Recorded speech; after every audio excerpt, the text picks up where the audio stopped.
listening to Stories from Real Life, a podcast by engaging storytellers for engaged story listeners. Here's your host, author and journalist, Melvin E. Edwards.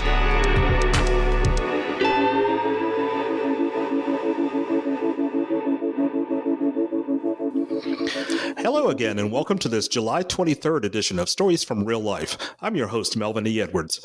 John Williams will tell us more about today's guest, Heather Renee May. Today's guest, Heather Renee May, has a diverse background that gives her a unique perspective on life. Ballet was her first love, and she danced professionally until retirement. She's now an author, podcast host, musician, dog lover, and wine enthusiast. Music has always had an important place in her life. A singer-songwriter under the stage name Heather Ray, she has released 2 albums and performs on guitar and fiddle throughout the U.S., mainly at wineries and intimate venues. In 2020, Heather launched the Flipping Dreams podcast, where she interviewed guests who had taken bold leaps professionally and personally to live their best lives.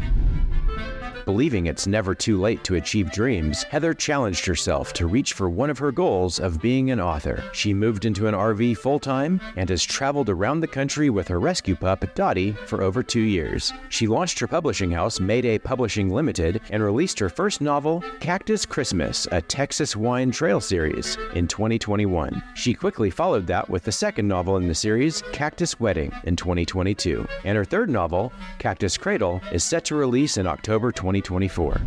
Heather is also the host of Texas Book Talk, a live stream every Wednesday on social media, featuring Texas authors and sharing their books, process, and writing tips. To unwind, you'll find Heather chasing golf balls around her hometown course in Waco, learning Scottish fiddle tunes, and hanging out with her partner in crime, Dotty. Get comfortable and grab a beverage for today's episode of Stories from Real Life. Here's your host, Melvin E. Edwards. Thank you, John, for that introduction. Heather May, welcome to the show. Hi, thank you so much, Melvin. I'm happy to be here. I'm happy to have you. So you and I met a couple of years ago in Wimberley at an author's event. And since then, you've been traveling around in your RV and writing more books. Yes. So tell me about your adventures and your travel partner, your dog, Dotty. Yes, Dotty. She's the best. So we started this during COVID, actually. Bought like an 18-foot RPod travel trailer, ended up moving full-time into it because it was really, for us, I work remotely. So it was a way for us to be able to talk to people, go around the country, people at campsites. They were packed, but you could still distance yourself and be fairly safe, but still communicate. And so anyway, found ourselves in Spicewood, Texas in winter in the trailer and, quarantined. And I was like, I can't watch any more Hallmark movies. So I'm going to challenge myself to write something, to contribute something positive. And I'd never written a book. And so I challenged myself to write 1,000 words a day.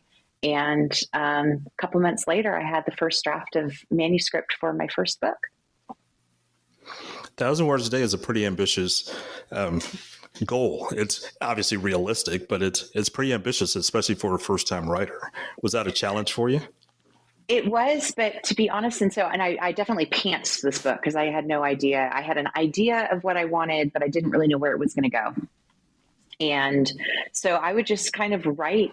I'd do it with scenes, and I'd write out. And then once I started getting stuck, I wouldn't edit anything. I'd just write. And then once I'd start to get stuck, I'd check my word count. If I was at 1,000, I'd just stop for the day and go to work.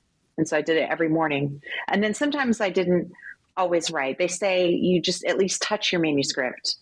Or in my case, my book's about wine, so I would have to do research on the wine trail. And that was me staying in the book while I was writing it.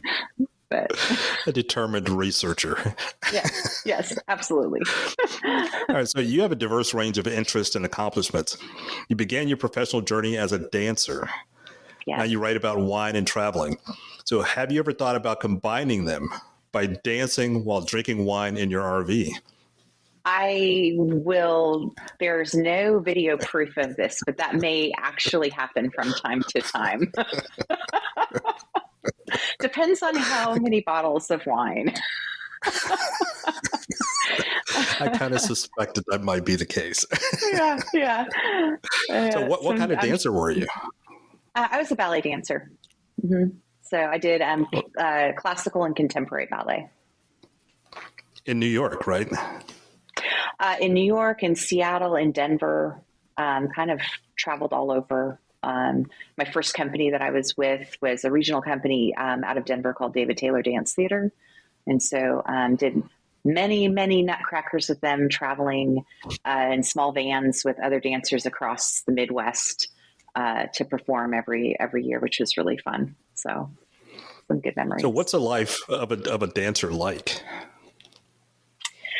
Discipline, a lot of discipline, a lot of, you don't really have a life. So it's for me, I was working during the day, and then I would have classes and rehearsals in the evenings. And then we would go, of course, on tour when we had shows, and it was, it's pretty intense.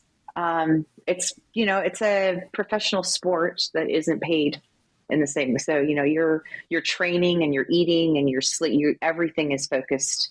Your diet, everything is about being a high performance athlete, really. So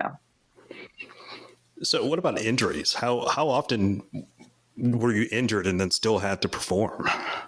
I didn't, luckily didn't have, I had like one major like ankle injury.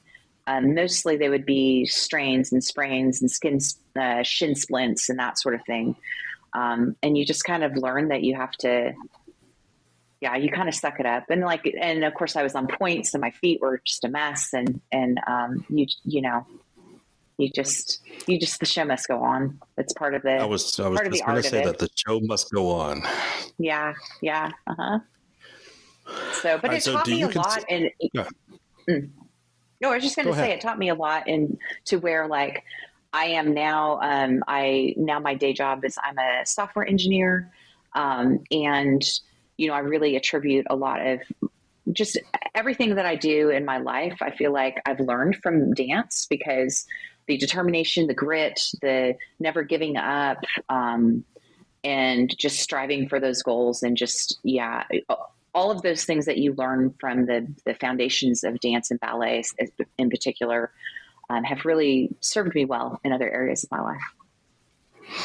Oh, do you consider yourself a free spirit? To a point. I would say, so I am half and half left and right brain. So I love my engineering life and checking boxes and logical things and fixing problems.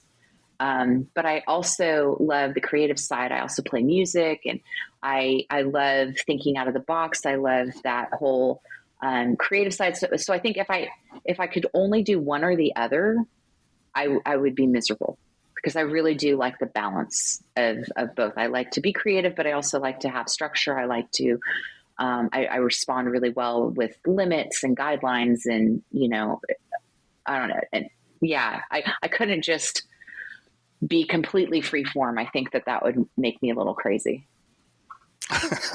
So you're a different type of a free spirit, a whole new genre of free spirit. Yeah, maybe. Yeah.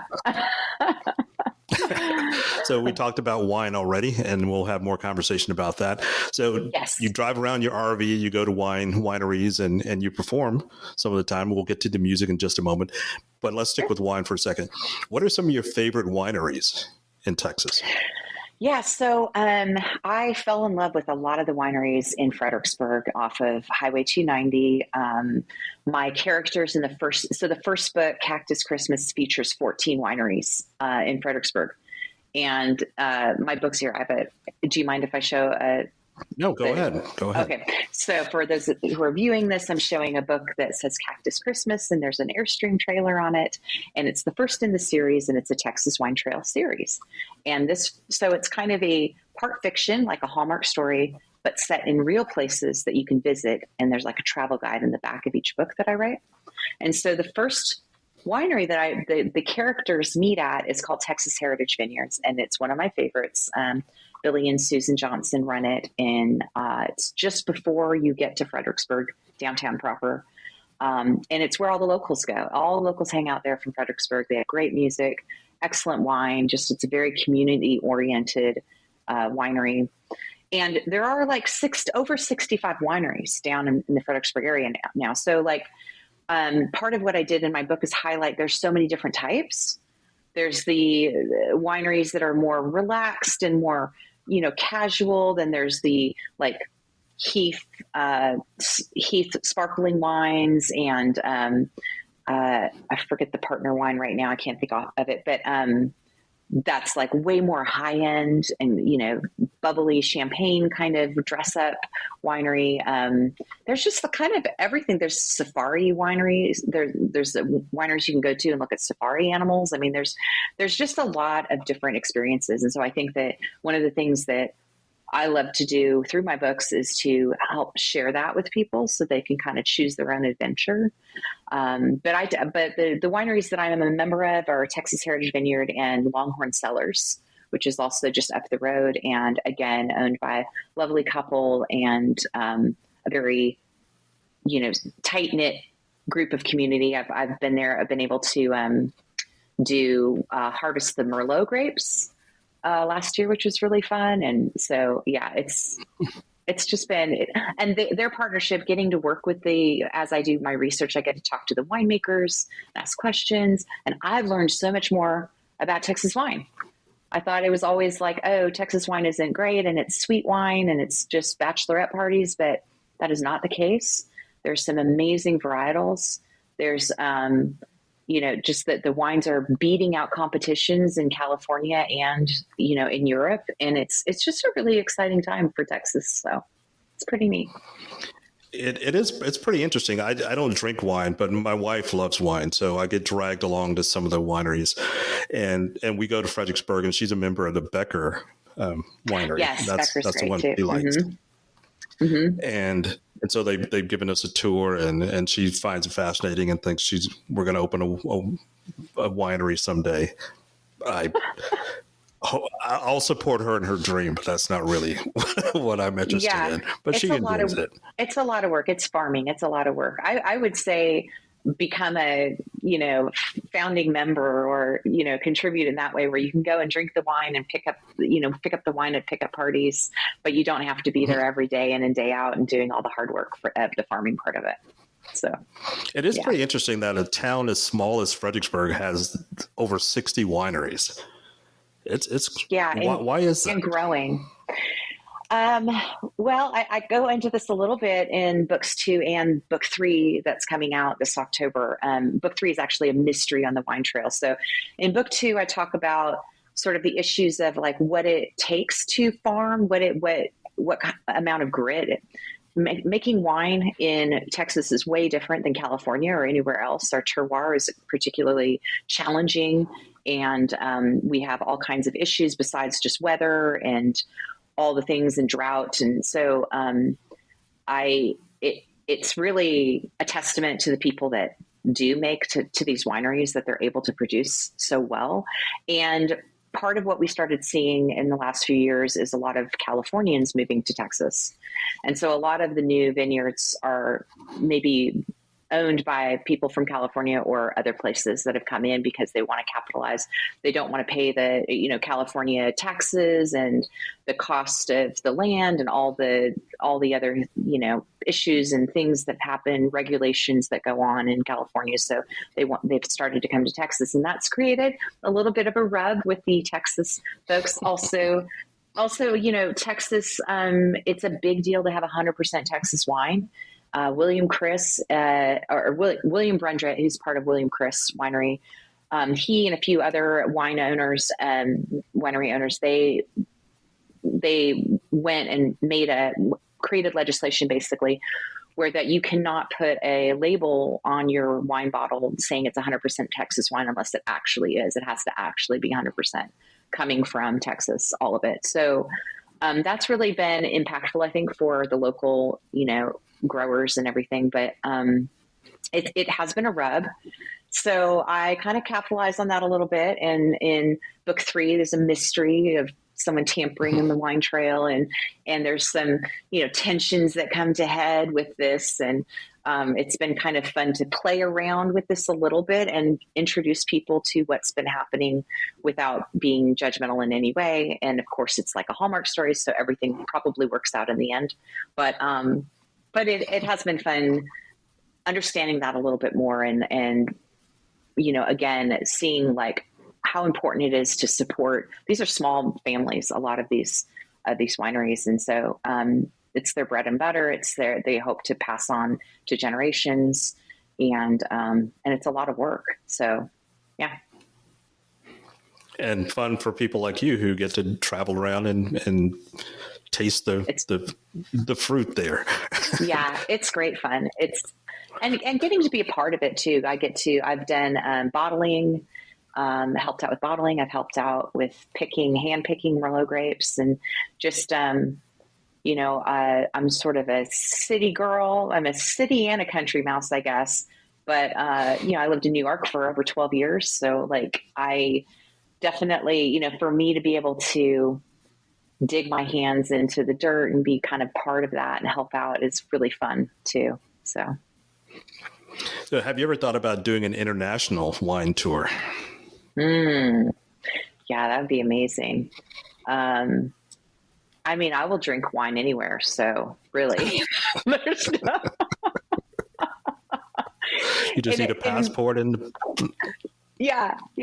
So part of my thing was like, okay, if I'm going to write about these things, so then I have to go and experience them. And so in my book, one of the characters, her in-laws live in Burgundy, in France, and in that region. And so I'm like, gosh, I might have to, if I expand her character, I might have to go to France, and how else will I describe the things? So no, it's been a fun, just kind of labor of love, but also I have a lot of folks that have really, really enjoyed reading the books. They're fun, fast reads, and they love to point out, they're like, oh, I've been to this vineyard, or I know this place, or because it's not just wine. I do have restaurants, and I have boutiques and different businesses throughout the Hill Country that I try to help promote. So, so it's been, it's fun.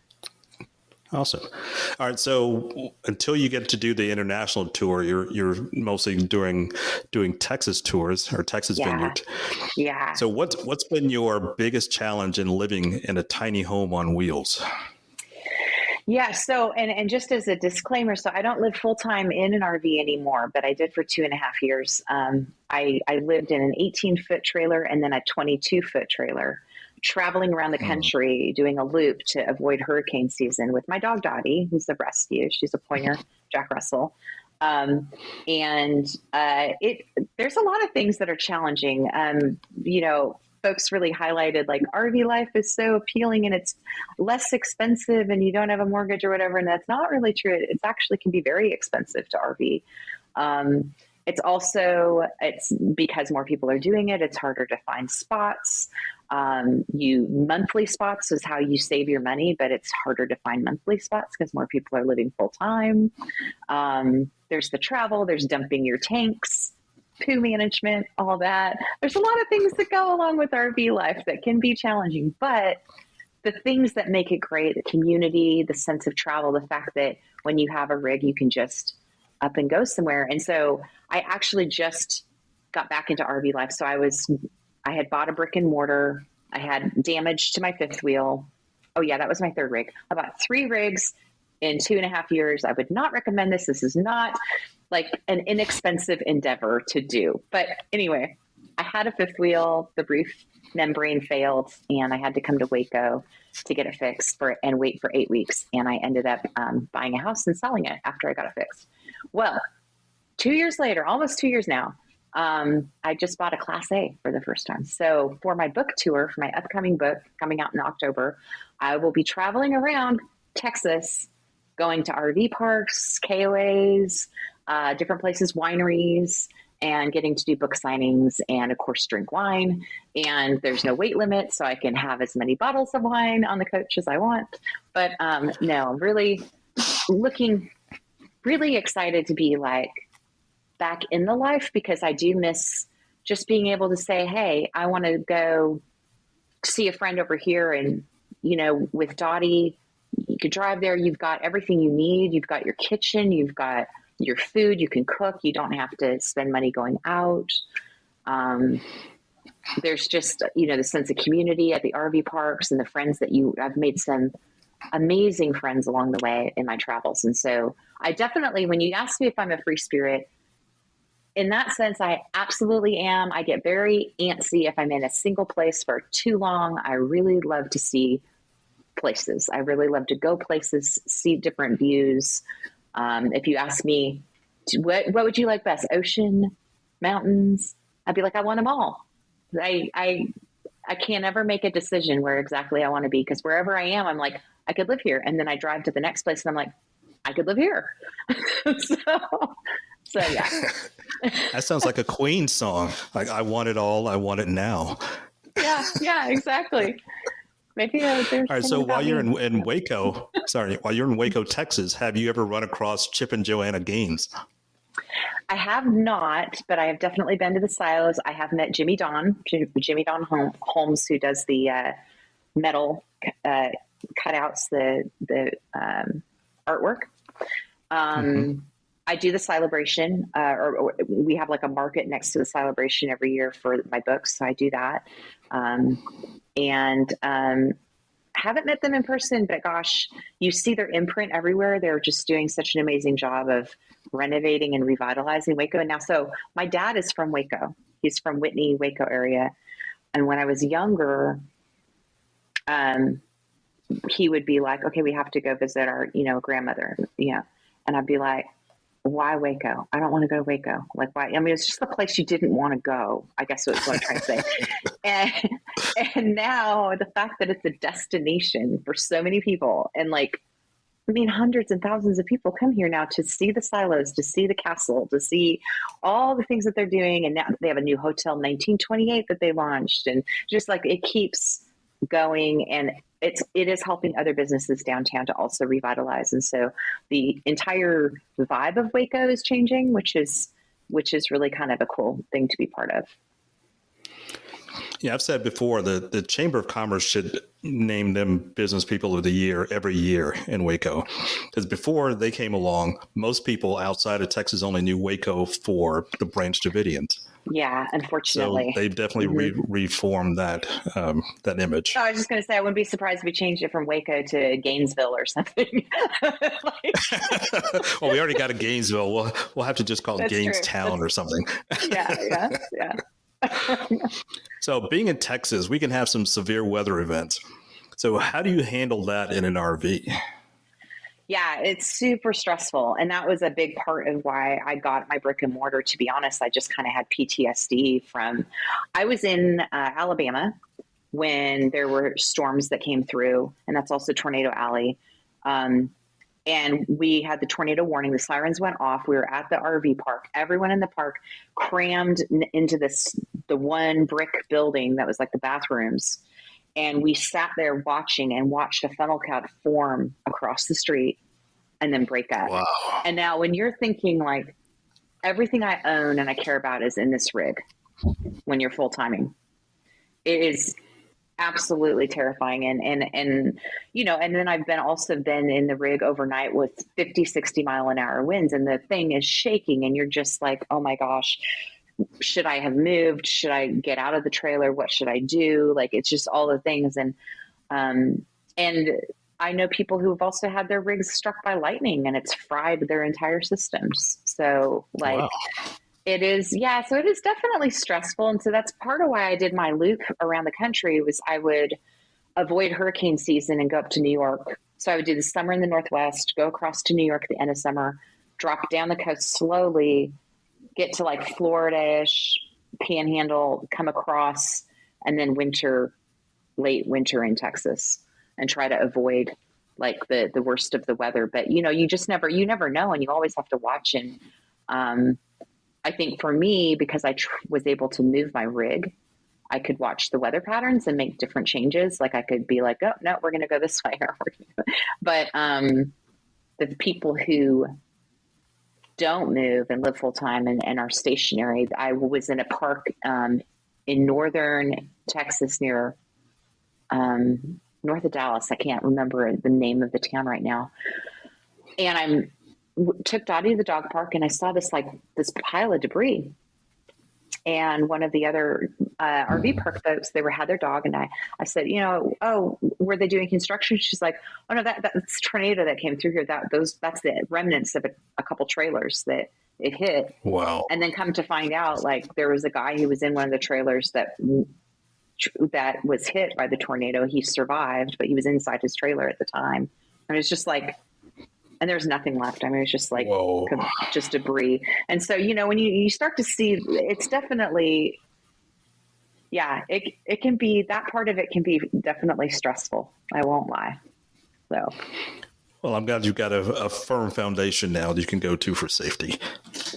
I do, but I still, but I'm also glad that I can still partake of the life part-time and go for a month or two here and there. And because I really love it. So when you drive, is your intention to go to see places or to see people? It's usually a kind of a mixture of both. I would say more people though, a little bit, than places. I like to go, maybe I should say this way. I try to make friends in the places that I want to visit. So then I can see them, but also go to the places that, I love Charleston, and I love St. Augustine area. I also have friends in upstate New York that I love to try to see. I have friends in North Carolina and Asheville area. Friends in the Northwest, of course, friends in California, Northern and Southern California. So I think that when I was doing my loop, I would try to just figure out waypoints where I could visit people, but also see things that I wanted to see. Being that I work full time in the rig, I definitely can't take advantage people who are retired. Most people who are doing full time travel that are a little bit older, they're going to see Yosemite. They're doing all the national parks. They're doing, they have specific things that they want to, check off their bucket list. Unfortunately, I don't have that luxury because I'm working still and working the full-time job and doing the books and all this stuff. So, I don't have a lot of extra time. But I do try to see as much as I can. And hopefully, 5-10 years from now, I'll be able to change that and be able to really go to visit places that, and see all the national monuments and different things that I want to see and have the time to do that. Well, do you sort of feel like you're reinventing yourself with being a software engineer, being a musician, being an author now, and a wine connoisseur, or are you just exploring the different sides of your personality? I would say that I'm ever evolving. If that, because, I've drank wine for quite some time now, so that's not new. But, I think that, what's changing is, that when I was younger, I would try to do things, to try to be something.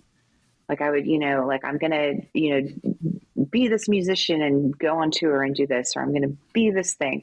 I think that now, as I'm getting older, I don't necessarily want to be a certain thing. I just want to enjoy the things that I enjoy and have that sort of a different balance to it. And hopefully people can enjoy the fruits of those labors and the things that I enjoy, like the books or the music or whatever I'm sharing or the conversation or whatever. But I think that I don't know. I don't feel as driven,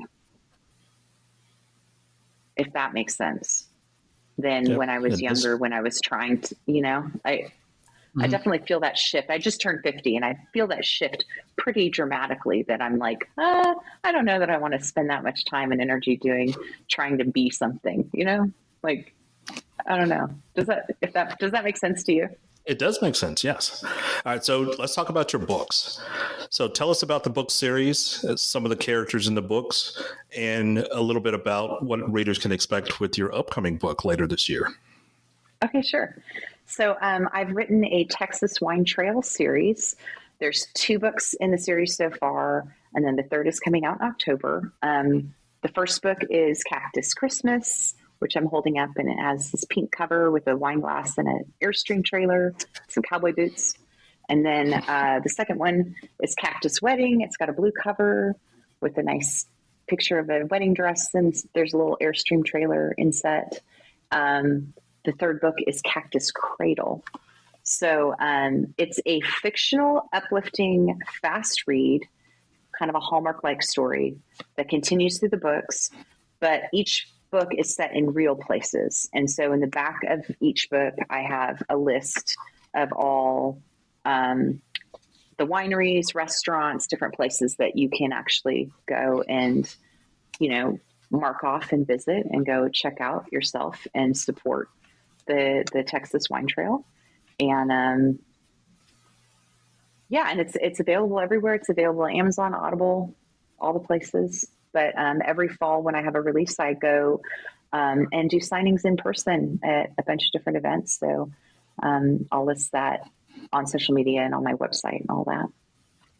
Okay, and at the end, I'll ask you to share with the listeners how they can follow you and get in touch with you. Sure, absolutely. So what's the significance of the cactus? I think I wanted something because it is the Cactus Christmas, the first book, before I knew it was going to be really a series. It's kind of prickly and sweet, and it's this kind of she's the main character is going through a really tough divorce, but she's got to save herself, but maybe she also gets the good guy too, and so kind of wanted to evoke that image of the dusty cactus, kind of paddle cactus, hill country vibe. But then, of course, have this kind of Christmas. Everyone loves a Christmas story, so that was how that happened. And then wedding just seemed, once I knew it was a series, then it was like, okay, wedding, but it's not the wedding you think that's going to happen. And then cradle, but I won't go into more. I don't want to spoiler alert, but it's not really about babies. So, so it's been, it just kind of took a life of its own. Awesome. All right. So now let's switch over to your music for a little bit. So you perform live and you travel around vineyards and other places and you perform, and you've got some Louisiana and Texas roots. So how has that influenced your music? Yeah. So my mom's side of the family is from Alexandria, Louisiana, north. It's kind of the tip of the Acadian Triangle. And my father's, of course, from Texas, got Scottish-Irish heritage. So it's definitely influenced what I've been drawn to. I started doing genealogy work to understand it a little bit more about my birth mother's side of the family. And that brought me to Louisiana, and I started learning Cajun fiddle tunes and got really immersed in that culture. And then more recently, I kind of pulled out of that and got into Scottish culture with the fiddle, same instrument, but I've been learning Scottish tunes from a lady in Edinburgh, which has been really fun. And so just getting to play different genres on fiddle, and just really kind of as a tribute to my own roots and what's in my blood, and it's been really interesting. So what would be a dream venue for you to perform at? I love intimate venues. So I think my favorite venues to play are like listening room style venues. They don't have to be that big or that many people, but they're the type of venues where you will be shushed if you're talking. Like everyone is listening to everything. I'm also a singer-songwriter on guitar. And so a lot of the times when I play these venues, it's like these people are actually really listening to every single word you've written. And those are the moments when you really connect with the audience where, someone comes up to you after and they're like, God, that song was like meant for me. Like that really hit me, or, it's just like you have that connection that you don't necessarily have when it's a loud bar and you're just background, or if it's a really big arena where you can't really even see the people, or it's just you on stage. So, I like having that communication with the audience. So what's your favorite kind of music to listen to?